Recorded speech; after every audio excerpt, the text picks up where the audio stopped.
You haven't felt since last season's sub-zero temperatures. You'll have to remember how to bundle up before you head out this morning. We do have a long-standing tradition here at KARE 11 Sunrise where we take the new guy, in this case, Brian Pyatt, and we cast him outdoors and into the elements. Brian joining us from Stillwater.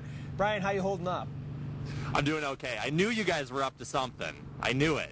Normally we don't let you have gloves, but, you know, we like you, so. Yeah. That was very nice of you to allow me to wear gloves today. I appreciate it.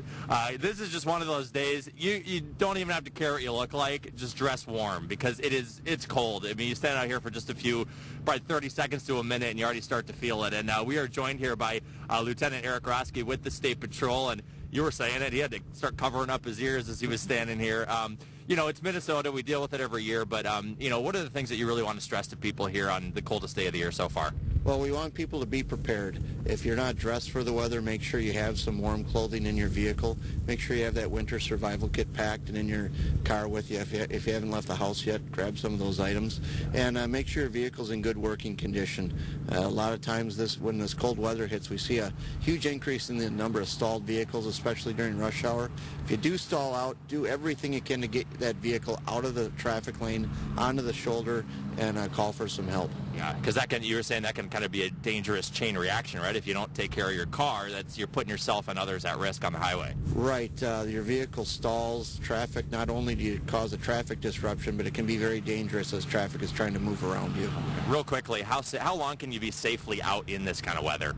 Well, with this wind, not very long. Any exposed skin is going to get cold very quickly, and you're going to need to get that covered up. So, like we heard from our parents, dress for the weather. If you can't dress for it because you're going to work, have that stuff with you in case you need it. Okay, we appreciate it very much, and stay warm today. Well, I'll do my best. You too. Okay, thank you. Lt.Eric Roeske with the Minnesota State Patrol. And hey, we're giving you some tips here throughout the morning. We want to give you an idea. If you do get stranded, obviously today there's not snow really to deal with, but put a cloth on your antenna.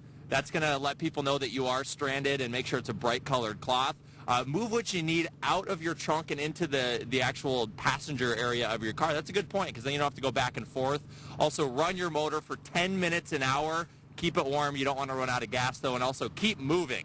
That's important, and that's what I'm doing out here, trying to kind of do the exercising a little bit to keep going. But, hey, guys, wanted to show you this.